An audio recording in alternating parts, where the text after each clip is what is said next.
ஒரு தகவல். அது மட்டும் இல்ல, கடவுள் நன்மை செய்வார் என்பது உறுதியான ஒரு தகவல்.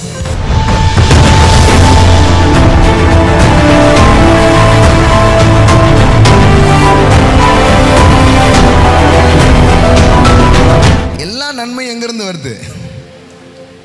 அங்கிருந்து தான் உண்டாகுது. அங்கிருந்து தான் உண்டாக முடியும், வேற எங்கிருந்து உண்டாக முடியாது. அப்போ அதனால தான் சொல்றாரு, இவர் தான் நன்மைகளின் ஊற்று. இங்கிருந்து தான் எல்லாமே என்ன பண்ண ஆரம்பிக்குது? உண்டாக ஆரம்பிக்குது. அவரிடத்திலிருந்து எல்லாம் என்ன பண்ணுது?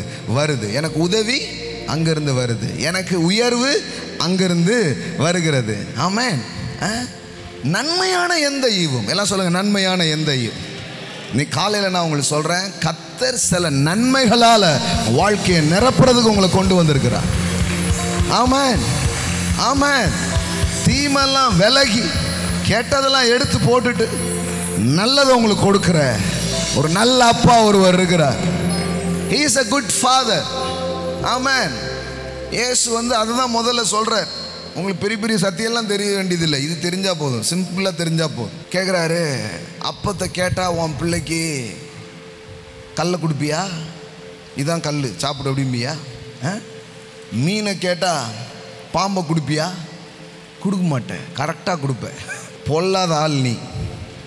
நான் தான் அடிக்கடி சொல்லுவேன், இயேசுக்கு நம்மளை பற்றி தெரியுது பாருங்களேன், பேரண்ட்ஸ் பற்றி. பேரண்ட்ஸ் என்ன சொல்ற? பொல்லாத ஆள் நீ. ஆனால் நீ பொல்லாத ஆளாக இருந்தாலும் உன் பிள்ளைக்கு நல்லதை மட்டும்தான் செய்கிற. அப்போ நன்மையை மட்டும் செய்கிற பரமபிதா உங்களுக்கு நன்மையானதை கொடுப்பது அதிக. எனக்கு வேணா கஷ்டம் இருக்கட்டும் சார், ஆனால் என் பிள்ளை நல்லா இருக்கட்டும்ன்றாங்க.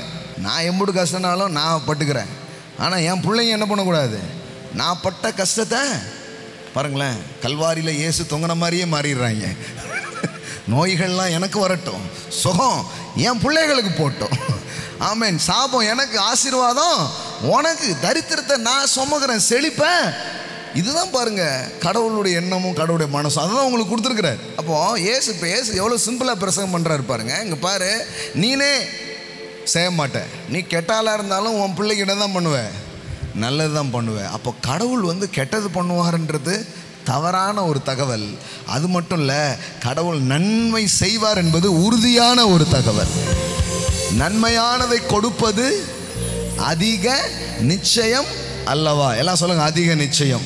நீ காலையில் உங்களுக்குள்ள ஒரு அசூரன்ஸை தந்து அனுப்ப விரும்புகிறார். அது என்ன தெரியுமா?